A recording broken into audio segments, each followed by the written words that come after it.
My name is Jan-Niklas Wortmann. I'm developer advocate at JetBrains and Google developer expert for Angular.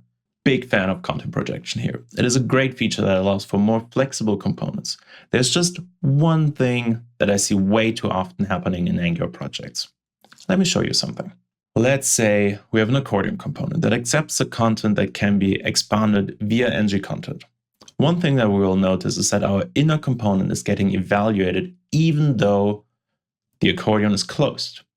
Not surprisingly, the Angular documentation explains this behavior on detail.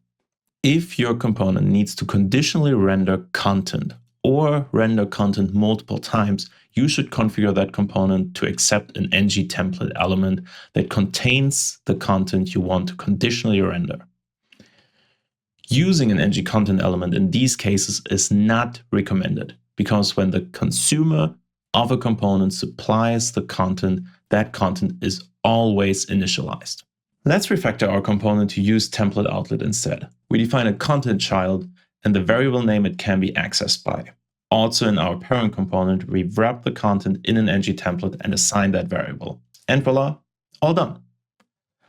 All right, that's all I got. Thanks and bye.